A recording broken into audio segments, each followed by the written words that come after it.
Jai Guru student, good morning. Today we'll start lengthenoid contraction. So, definition wise, it is the steady decrease in atomic and ionic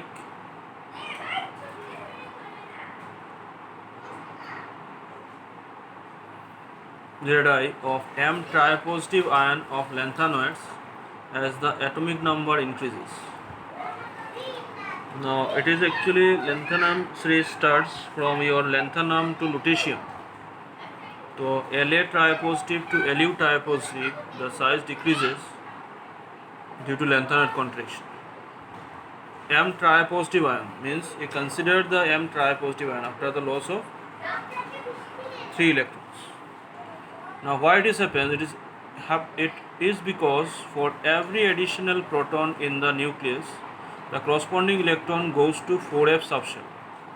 Now if you have consider 1s, 2s, 2p, 3s, this is 2p, 3s, 3p, 3d, then 4s, 4p, 4d, 4f. Then 4f is this one. Now incoming electron goes to this one, 4f. This is this one. So due to this, and it screens the nucleus very poorly. It is like that. It is perforated like that. So it cannot screen. That is why the outermost electron experiences greater pull. If it is there, it comes closer to the nucleus due to the attraction by the nucleus. This is why this is called lanthanide contraction. This is because for every additional proton in the nucleus, the corresponding electron goes to 4f subshell, which is too diffuse to screen the nucleus, and hence atomic size decreases.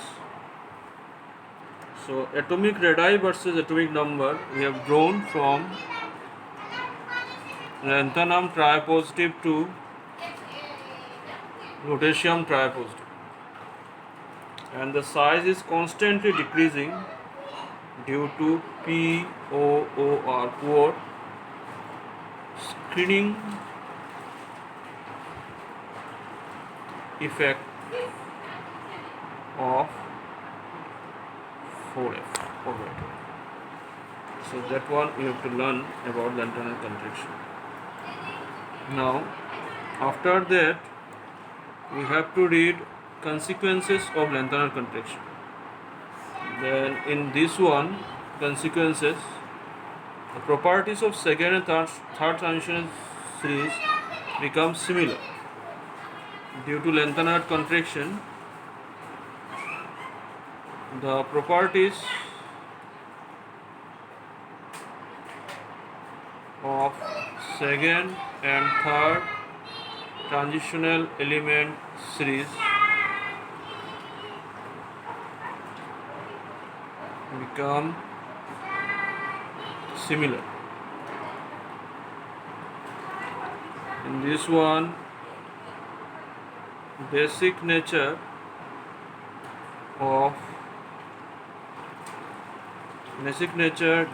decreases from lanthanum hydroxide to lutetium hydroxide. Actually in other series, group 1, group 2, it is increases like that. Basic nature decreases from sodium hydroxide to cesium hydroxide. The basic nature in that case increases, but in this case the size decreasing, the size increases, the size decreasing decreases. Obvious factor. Next one, lanthanide contraction makes separation of lanthanoid possible. So for example, we have zirconium and hafnium is same size due to Lc, that is lanthanoid contraction. Next,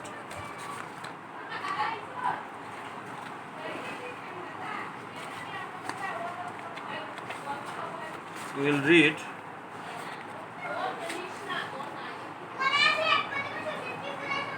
ionization energies and ionization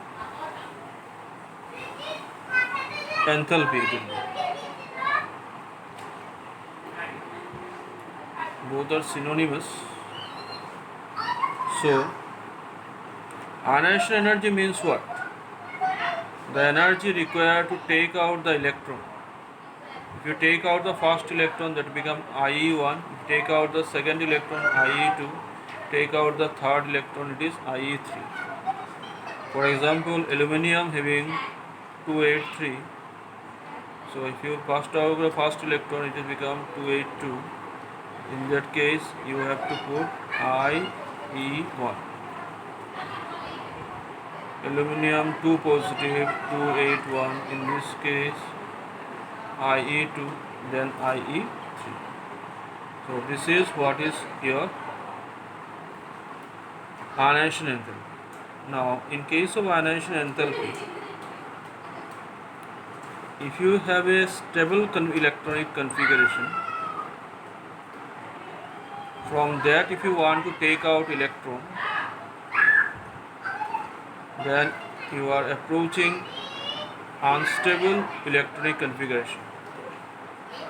Then this is ionization enthalpy is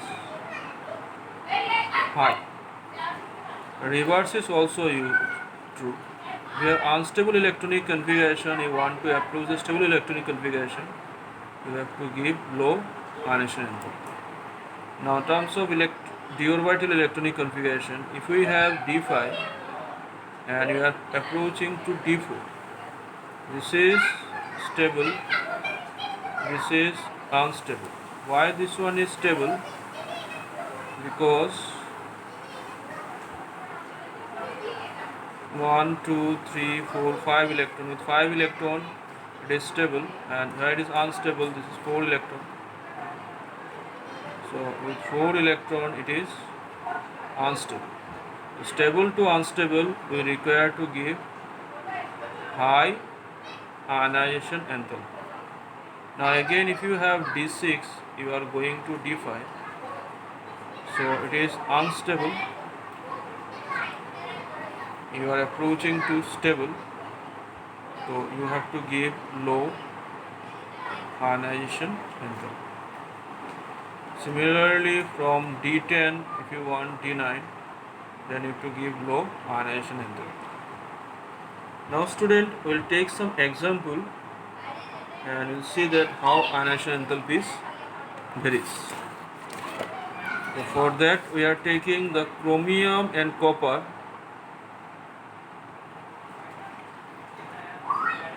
have exceptionally high second ionization enthalpy. Chromium and copper has high second ionization enthalpy. This is your thing that you have to discuss. Now chromium, if you consider the electronic configuration of chromium, it is 3d5 4s1. By loss of one electron, it is 3d5 if one electron loss. So 3d5 is the electronic configuration of copper positive.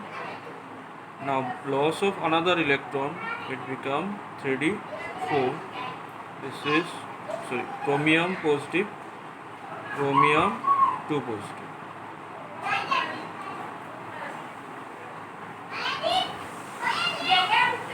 Now this is ionization enthalpy 1, this is ionization enthalpy 2. So in this case, the ionization enthalpy were less because it is going to 3d5 stable configuration, but from stable that one are going to unstable. In this one is very high, from stable to going to unstable.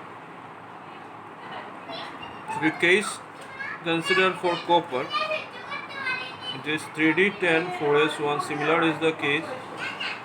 This is loss of one electron. This is low. Then second electron IE2, this is 3d9. This is again high because B is stable configuration to moving the unstable. So like that, student, by the knowledge of electronic configuration, for example, if I consider iron and manganese, manganese is 3d5 4s2. So manganese second ionization enthalpy is low, but third ionization enthalpy is high. By loss of 2 electron, manganese attains 3d5. By loss of third electron, it is 3d4. But for iron, third ionization enthalpy is low. Iron electronic configuration is 3d6 4s2. So by loss of 3 electron, it attains d5 configuration. So these are the some cases that you have to know. And for zinc also, the second ionization enthalpy is very low. So up to this today, and next part we'll discuss the more physical properties. So thank you today.